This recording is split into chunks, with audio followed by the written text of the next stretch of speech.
Hey guys, स्वागत करते हूँ आप सभी लोगों को अपना चैनल में। और आज मैं फिर से अभी दोपहर का लंच थाली वगैरह बनाने के बाद, लंच करने के बाद मैं फिर से ऊपर आ गई हूँ।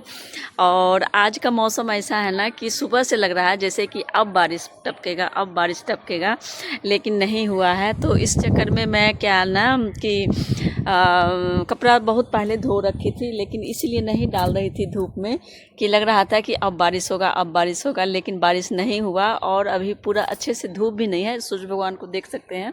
शाम होने चल रहा है, मतलब लगभग 3:30-4 बजने वाला है। और अभी ना ही धूप है ना ही बारिश है, मौसम ऐसे ही किए हुए है। तो मैं हार करके ना देखी कि अब बारिश नहीं होने वाला है, मतलब नहीं हो रहा है। होगा कि कभी भी हो सकता है, इसका कोई भरोसा नहीं है, लेकिन फ़िलहाल अभी नहीं हो रहा है। तो मैं कपड़े जो रखा हुआ था वो मैं डाल दी हूँ। और आज मैं ना मतलब ऊपर में, जैसे कि आप देख पा रहे हैं, मैं अभी दिखाती हूँ। मैं अभी फ्रंट कमरे से अपना वीडियो बना रही थी, और अब आप लोगों को बैक कमरा ऑन करती हूँ, फिर मैं दिखाती हूँ। तो देखिए, अब मेरे टेरेस पे ना इतना मतलब सारा पोई हो गया है, ढेर सारा हो गया है। देखिए, बहुत मोटे मोटे पत्ते भी हो गए हैं, और साथ में वो भी है, क्या बोलते हैं उसको, नाम याद नहीं आ रहा है अभी मुझे। आप लोग देखिए, पत्ता इसका है, बड़ा अच्छा है ये, मतलब गिलोय है, काम गिलोय करता है। बुखार जिसे वगैरह हम में इसको काढ़ा बना पीते के हैं, पीते हैं। क्या तो बोलते हैं, अभी याद नहीं आ रहा है मुझे। चलिए, कोई गिलोय नहीं, बाद में गिलोय याद है। आएगा तो जब मैं तो बता दूंगी। और साथ में इसी के साथ ना ये भी हो गया है, और पोई भी पत्ता है। तो पोई पत्ता ढेर सारा हो गया है, बहुत जगह, मतलब नीम का पेड़ पे भी देखिए चढ़ गया है। इधर देखिए कितना सारा पत्ता है। तो आज मैं सोची हूँ कि इसको तोड़ लेती हूँ। हालांकि इसका रेसिपी मैं कल बनाऊंगी। पहले मैं अच्छे से दिखा देती हूँ कि देखिए कितना फैला हुआ है। देखिए दीवार के साइड साइड में ना ये कहाँ से कहाँ तक गया हुआ है एकदम, इधर भी और इधर भी। इधर भी देखिए ऐसे, इस पर से ऐसे ऐसे नीचे नीचे नीचे नीचे नीचे नीचे, पता नहीं कहाँ कहाँ गया हुआ है। तो बारिश का मौसम है, बहुत जल्दी फैलता है। और उधर से भी देखिए, उधर से भी मतलब अपने छत से इस छत पे भी आ गया है, ऐसे करके, ऐसे करके देखिए, देखिए कहाँ कहाँ आया हुआ है। तो चलिए, जो बन सकता है मैं तोड़ती हूँ। तो चलिए, जो भी बन पा रहा है मेरे से मैं तोड़ूंगी। और इसको मैं मतलब 2 तरीके से सब्जी बना करके आप लोगों के साथ शेयर करूंगी। एक तो इसका ग्रेवी वाला बनाऊंगी, और एक मतलब देखती हूँ चना डाल करके बनाऊंगी, अंकुरा हुआ चना, या फिर आलू डाल करके बनाऊंगी। तो देखती हूँ, अभी तोड़ लेती हूँ, पहले तोड़ के मैं बताती हूँ। जितना क्वांटिटी होगा उस हिसाब से मैं दिखाऊंगी। तो बहुत ही मतलब टेस्टी इसका सब्जी बनने वाला है। बहुत अलग तरीके से मसाले डाल करके बनाऊंगी, और मतलब जो कि ऑथेंटिक रहेगा। तो चलिए, पहले मैं इसे तोड़ लेती हूँ, फिर नीचे ले चलूँगी। और अब मैं आज इसलिए तोड़ के रख दे रही हूँ, इसका रेसिपी कल बनाऊँगी, क्योंकि सुबह में ना उतना टाइम नहीं मिल पाता है। इसको तोड़ने में टाइम लगता है, क्योंकि छोटे छोटे पत्ते होते हैं। ये बिल्कुल देसी वाला है। तो ये देखिए, छोटे छोटे पत्ते होते हैं, लेकिन इसमें ना स्वाद बहुत ज़्यादा होता है। तो इसलिए मैं सोची कि चलो आज मैं तोड़ के रख देती हूँ, और कल मैं इसको लंच थाली में बनाऊंगी और आप लोगों के साथ शेयर करूंगी। तो चलिए, फिलहाल अभी मैं तोड़ रही हूँ इसे। देखिए ऊपर कितना सारा हो गया, और कितना बड़ा, मतलब देसी में भी इतना बड़ा बड़ा पत्ता हो गया है कि लग ही नहीं रहा है कि ये देसी है। देखिए, देखिए कितना सारा बड़ा बड़ा पत्ता हो गया है। ओ बाप रे बाप, मैं तो देख के, मैं तो नीचे से इतना मुझे नहीं दिख पा रहा था, लेकिन जब तोड़ने के लिए आई हूँ ना, तो बहुत बड़ा बड़ा दिख रहा है, इतना सारा है। और मैं कुछ तोड़ी भी हूँ, और ऊपर में भी है। देखिए, देखिए कितना बड़ा बड़ा पत्ता है, देखिए कितना बड़ा बड़ा हो गया है ना। आंधी फिर से उठ गया।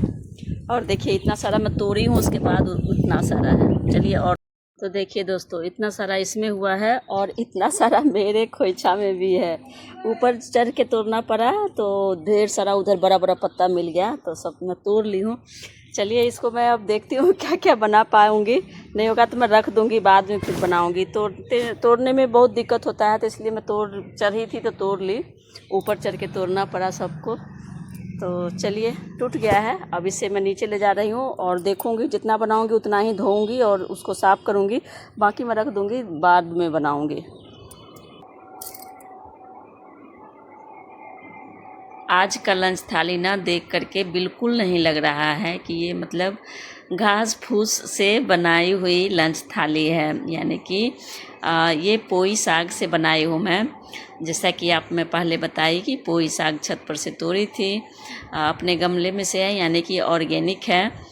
और उसका मैं ये रेसिपी बनाई हूँ जो कि बहुत ही ट्रेडिशनल लंच थाली बन कर के तैयार हुआ है हमारा। बहुत ही यूनिक तरीके से बनाई हूँ और यूनिक मसाले के ग्रेवी के साथ मैं बनाई हूँ इसे, जिसे आप चावल के साथ, रोटी के साथ, नान के साथ, किसी भी चीज़ के साथ आप बहुत ही अच्छे से खा सकते हैं। तो इसको बनाना मतलब थोड़ा सा तो डिफ़िकल्ट है, लेकिन फर्स्ट टाइम में लगेगा आपको कि थोड़ी मुश्किल हो रही है, लेकिन अगर आप एक दो बार बनाते हैं तो उसके बाद आपको बिल्कुल ईजी हो जाएगा, कोई ज़्यादा मुश्किल नहीं लगता है। लेकिन हाँ, पहली बार में ज़रूर थोड़ा सा लगता है कि हाँ डिफ़िकल्ट है। तो चलिए, हे गाइज, स्वागत करती हूँ आप सभी लोगों को आपका अपना चैनल में। और यहाँ पे मैं पोई साग का एक ऑथेंटिक और ट्रेडिशनल लंच थाली आज बनाई हूँ, जिसमें मैं चावल के साथ सर्व की हूँ। आप इसे किसी भी चीज़ के साथ सर्व कर सकते हैं, रोटी, नान, पराठा या राइस। तो पोई साग का ट्रेडिशनल लंच थाली बनाने के लिए सबसे पहले मैं क्या कर रही हूँ कि मसाले तैयार कर रही हूँ। तो मसाले के लिए मैं एक बाउल में सबसे पहले थोड़ी सी सरसों, थोड़ी सी धनिया, यानी कि 1 स्पून सरसों, पीली सरसों है, और हाफ स्पून धनिया है साबुत, और अपने अनुसार जितना तीखा खाना चाहते हैं उस हिसाब से मिर्च डाल लीजिए। मैं 3 से 4 मिर्च डाली हूँ, लाल मिर्च सूखी है, और 2-4 गोल मिर्च है, और उसके साथ लहसुन, 1 पोट लहसुन है। लहसुन इसमें ज़रूरी है, लहसुन ही डालिए, प्याज का उतना बढ़िया टेस्ट नहीं आता है, तो इसलिए इसमें लहसुन ज़रूरी होता है। तो सभी चीज़ को मैं पानी में डाल करके सोख होने के लिए रख दी थी। अब मैं इसे पीस रही हूँ। तो या तो आप सिलबट्टे पे पीस लीजिए या फिर मिक्सी में भी चला लीजिए, कोई दिक्कत नहीं है। जैसे सुविधा बनता है उस तरीके से आप मसाला तैयार कर सकते हैं। तो मैं यहाँ पे सिलबट्टे पे पीस के सबसे पहले मसाला तैयार की थी। और सिलबट्टे पे पिसा हुआ मसाला में थोड़ा ज़्यादा टेस्टी लगता है, उसका स्वाद अलग ही आता है। तो थोड़ी सी मेहनत लगती है, लेकिन हम लोग पीस लेते हैं, कभी कभी मन होता है तो, और नहीं तो मिक्सी में भी पीस लेते हैं। तो जैसा समय रहता है और जैसा मन होता है, कभी कभी ऐसा होता है कि मन भी नहीं होता है तो नहीं भी पीसते हैं, मिक्सी में पीस लेते हैं। और यहाँ पे मैं पोई साग धो करके पहले ही इसको रख दी थी, तो पानी इसमें से निथर गया है। और साथ में ही आलू भी बॉयल कर ली हूँ, क्योंकि मैं इसमें स्टफ़ करके आलू का पेस्ट बना करके स्टफ़ करूँगी। तो ये देखिए, देसी पोई है, तो हमारे मतलब गमले में था, तो ये इसमें ज़्यादा बड़ा पत्ता नहीं होता है, लेकिन देसी होने के कारण और ये नोनी साग है, तो थोड़ा सा मैं नोनी भी ले ली हूँ। तो एक्चुअली आज ना ये है जितिया का नहाए खाए है, तो उस दिन ना नहाए खाए के दिन ये सब चीज़ खाया जाता है। पोई साग हो गया, नोनी हो गया, या फिर जैसे कि कांदा बोलते हैं, और कुसी के राव का छोला वगैरह भी बनता है। तो जैसे बनता है, जो चीज़ जिनके हाथ चलता है तो वो चीज़ अपना खाते हैं। तो मैं आज मेरे छत पे था, तो मैं सोची कि चलो इसी को बनाते हैं। तो उसके लिए मैं यहाँ पे 4 से 5 आलू भी मीडियम साइज़ का था, उसे मैं बॉयल कर ली हूँ। तो इसे मैं अच्छे से, इसमें थोड़ा हरा मिर्च डाल देंगे, और कसूरी मेथी डाल देंगे, जीरा पाउडर डाल देंगे, और सबको स्वाद के अनुसार नमक डाल करके और सबको मैश कर लेंगे। अच्छे से मैश करके, जैसे चोखा हम बनाते हैं उस तरीके से चोखा बना करके और एक साइड में रख लेंगे। तो स्टेप बाय स्टेप पहले मैं मसाला तैयार कर ली हूँ। और पोई पत्ते को तो पहले ही धो करके, और उसमें जो भी मतलब बड़ा बड़ा था, तो आज मैं जैसे कि ये इसमें से मैं धोते समय ही बड़े बड़े पत्ते को अलग कर ली थी, और साथ में जो छोटा पत्ता बच रहा है ना, उसका मैं अलग रेसिपी बनाऊंगी, दूसरा रेसिपी बनाऊंगी। और बड़े पत्ते हैं उसका मैं आज ये ट्रेडिशनल थाली बना रही हूँ, लंच थाली। तो ये मैं चावल के साथ सर्व कर रही हूँ। तो उसके लिए मैं ग्रेवी वाली सब्ज़ी, बहुत ही मतलब ट्रेडिशनल भी है और यूनिक तरीके से बनाई हूँ, यूनिक मसाले के साथ मैं इसमें ग्रेवी डाली हूँ। तो सबको मतलब ये रेसिपी ना बहुत ही यूनिक होता है। इस तरीके से बनाया हुआ जो लोग मतलब साग वगैरह नहीं खाते हैं ना, जैसे कि दूसरे को मैं क्या बोलूँगी, मेरे स्वामी जी ही साग वगैरह उतना खाना पसंद नहीं करते हैं, लेकिन साग को भी अगर इस तरीके से आप बना देते हैं, एक ट्रेडिशनल रूप दे देते हैं, ऑथेंटिक लंच थाली बना देते हैं, तो देख के तो पता ही नहीं लगता है कि ये मतलब साग का बना हुआ रेसिपी है। देखने में भी बहुत अच्छा लगता है, और देखने के साथ साथ जितना देखने में ये खूबसूरत लग रहा है ना, उससे ज़्यादा मतलब इसमें हमारे शरीर के फ़ायदे हैं, शरीर के लिए फ़ायदे हैं, ये मतलब फ़ायदेमंद हैं। बहुत ज़्यादा इसमें विटामिन पाए जाते हैं, जैसे कैल्शियम हो गया, मैग्नीशियम हो गया, एंटीऑक्सीडेंट जैसे तत्व पाए जाते हैं। तो और ख़ास करके ये जो हमारे शरीर में ब्लड बनता है, खून बनता है ना, तो उसके लिए इस पोई साग को बोला जाता है कि ये हमारे शरीर में जो खून बनता है ना, उसका मशीन नहीं, ये फैक्ट्री है। तो इस हिसाब से मतलब मशीन भी बोलते हैं ना, तो एक लगता है कि हाँ चलो खून बनाने की मशीन है, मशीन भी नहीं बोलते कि मतलब खून बनाने की ये मशीन की फैक्ट्री है। इतना ज़्यादा इसमें मतलब प्रॉपर्टी पाई जाती है खून बनाने के लिए। और एनीमिया जैसी बीमारी है उसको भी ये दूर रखता है। तो बहुत सारे इसमें हेल्थ बेनिफिट्स पाए जाते हैं। मतलब इसको चाहे कई और इसका रेसिपी भी बहुत तरह से बनता है, कई तरह से बनता है, 2-3 तरह से तो मैं डाल रखी हूँ आप लोग मतलब यूट्यूब पे। जैसे कि ये वाली थाली भी मैं डाल रखी हूँ, उसमें बस थोड़ा सा डिज़ाइन अलग था बनाने का, मतलब डिज़ाइन बनाने का सेम था। ये जैसे बस रोल करते हैं ना, स्टफ करते हैं ना, तो इसको आप फोल्ड किसी भी तरीके से कर सकते हैं, तो बस वो चीज़ अलग है। बाकी मैं इस तरीके से पहले भी आप लोगों के साथ शेयर कर चुकी हूँ। तो जो मतलब जैसे कि ये पत्ता है ना थोड़ा सा छोटा है, कहने का मतलब जैसे कि ये देसी पोई है, तो देसी पोई में ज़्यादा बड़ा पत्ता नहीं होता, लेकिन फिर भी मेरा बहुत बड़ा पत्ता हो गया है। लेकिन आप अगर मार्केट से लेंगे ना, तो आपके पास इससे भी बहुत बड़ा पत्ता होगा, तो उसको आप जैसे मर्जी वैसे फोल्ड कर लीजिए, कोई दिक्कत नहीं है। लेकिन मेरे पास यहाँ पे छोटा छोटा है, मतलब उससे छोटा है ये, वैसे देसी होने के नाते ये बहुत बड़ा पत्ता हो गया है। तो मैं उसी में से अलग करके रखी थी इसको साइड करके कि इसका मैं अलग रेसिपी बनाऊंगी। तो देखिए, लेकिन जिस तरीके से मैं बना रही हूँ ना, इसमें ना पत्ते का डंठल बिल्कुल नहीं चलता है। हालांकि डंठल कोई ज़्यादा ये नहीं होता है, ये भी गल जाता है क्योंकि ये भी बहुत कोमल होता है, तो गल जाता है। लेकिन जब हम रोल करते हैं ना, तो उसमें मुझे थोड़ा सा दिक्कत दे रहा था, तो इसलिए मैं बहुत अच्छे से पत्ते डंठल को कट की हूँ। देखिए अभी मतलब छोटा सा मैं कर रखी हूँ, लेकिन फिर भी थोड़ा सा बच रहा है उसमें, तो वो भी मुझे दिक्कत दे रहा है, तो उसे भी मैं फिर अलग से कट करती हूँ। तो इसी तरीके से हर पत्ते को मुझे फिर से कट करना पड़ा है, मतलब बिल्कुल इसमें डंठल नहीं चलता है। इस तरीके से अगर आप रोल करते हैं तो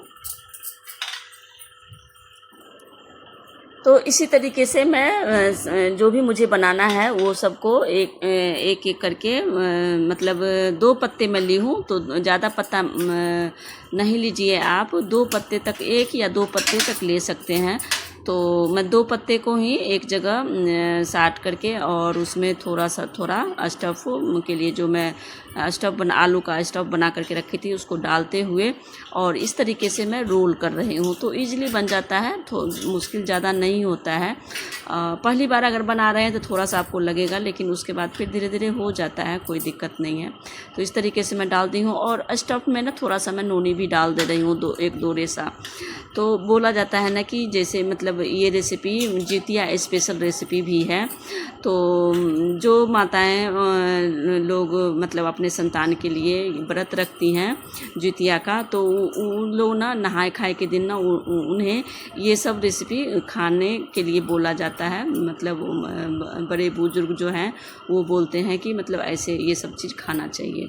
तो जैसे कि ये पोई साग हो गया, नोनी साग हो गया, कुसी के राव का छोले वगैरह हो गए, कांदा हो गया, तो ये सब चीज़ खाया जाता है।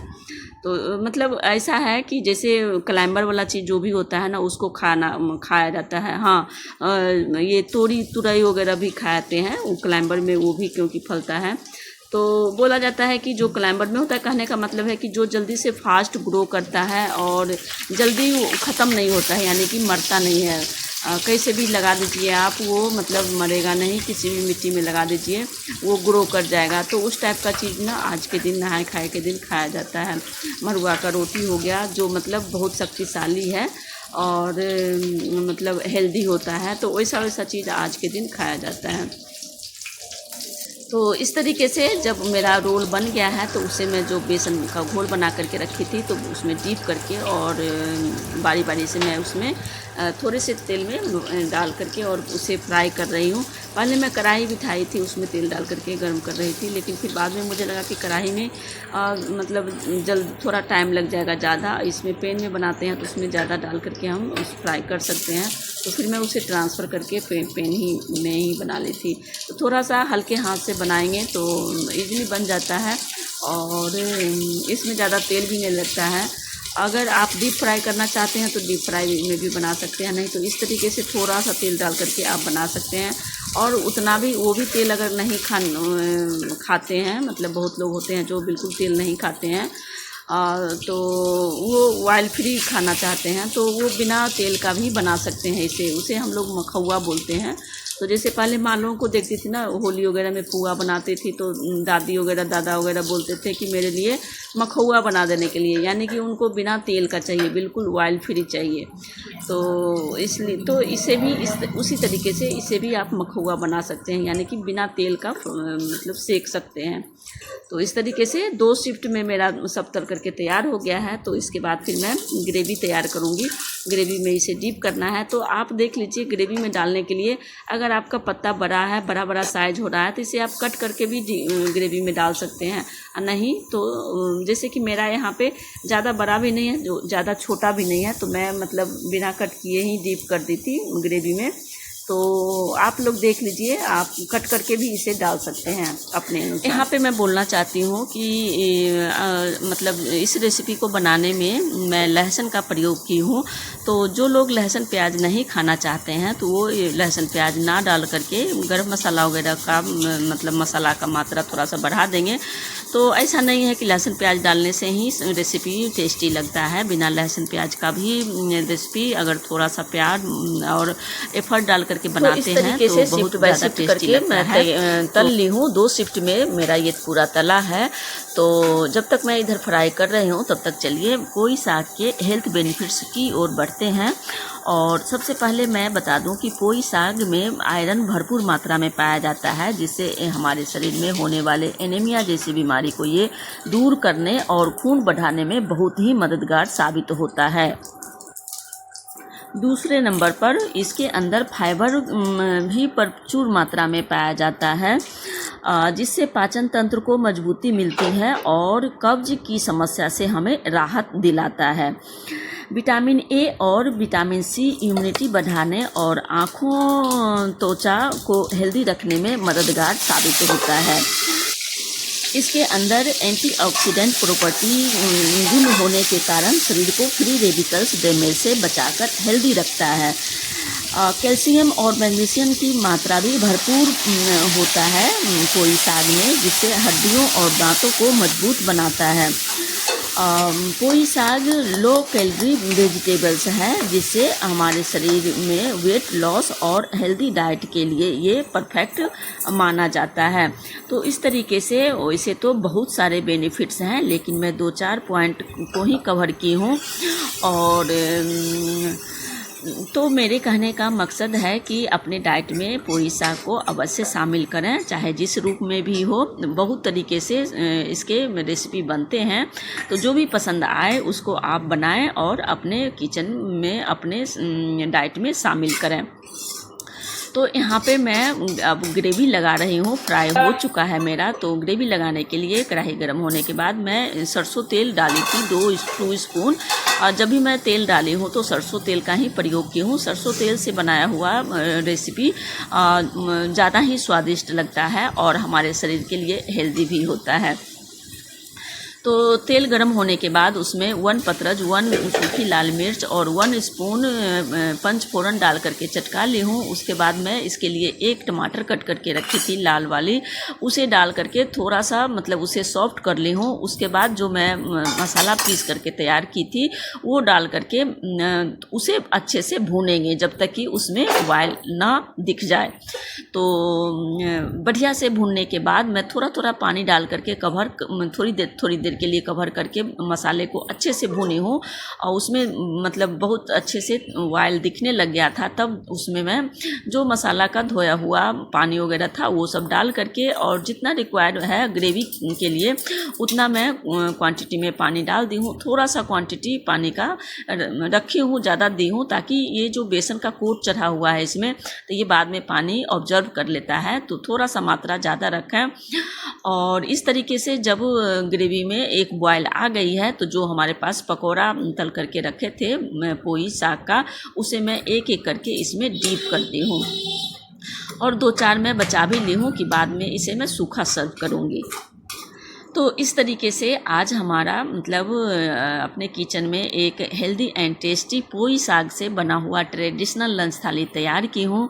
तो उम्मीद करती हूँ कि आप लोगों को भी बहुत ज़्यादा पसंद आएगी। और ये देखिए 4-5 मैं इधर सूखा बचा ली थी, और ये हमारे पास खीरा है जो कि ये भी देसी था, 4-5 था, तो मैं इसे भी छील के अच्छे से कट कर ली हूँ। देसी खीरा देखने में तो छोटा लगता है लेकिन ये इसमें भी बहुत ज़्यादा टेस्टी होता है। ये जब भी मुझे ये देसी खीरा दिखता है तो मैं ले लेती हूँ, मुझे वो बड़े वाले खीरे से ना ये ज़्यादा टेस्टी लगता है। तो इसमें मैं जीरा पाउडर, नमक वगैरह डाल करके और सलाद के रूप में कट कर ली हूँ। और ये देखिए हमारा ये ट्रेडिशनल वेजिटेबल्स बन करके तैयार है, जो कि बहुत ही टेस्टी लग रहा था देखने में भी और खाने में भी। तो चावल के साथ मैं इसे सर्व कर रही हूँ यहाँ पे। आप रोटी, पराठा, नान किसी के साथ भी सर्व करेंगे तो अच्छा लगेगा। तो इस तरीके से आज का हमारा एक फेस्टिवल रेसिपी बनकर के तैयार है, जो कि जितिया स्पेशल रेसिपी है। ये जितिया व्रत के नहाए खाए के दिन ये रेसिपी ज़रूर खाई जाती है। बोला जाता है कि जो भी क्लाइंबर वाली रेसिपी मतलब वेजिटेबल्स होते हैं ना, उसको खाना चाहिए आज के दिन। तो जैसे कि नोनी साग हो गया, पोई हो गया, तुरई हो गया, कांदा हो गया, और मतलब ग्रेन्स में आता है जैसे कुसी केराव वगैरह भी आता है, वो सब भी इस दिन खाया जाता है। तो इस तरीके से आज का हमारा ये ब्लॉग कंप्लीट होता है। तो चलिए फिर मिलती हूँ मैं नेक्स्ट ब्लॉग में नई रेसिपी के साथ। तब तक के लिए टाटा एंड बाय। और जाते जाते जितिया पर्व की नहाए खाए की सभी माताओं बहनों को हमारे तरफ से ढेर सारी शुभकामनाएं। भगवान करे सभी बाल बच्चे आबाद रहें, खुश रहें, मस्त रहें, दीर्घायु रहें, स्वस्थ रहें।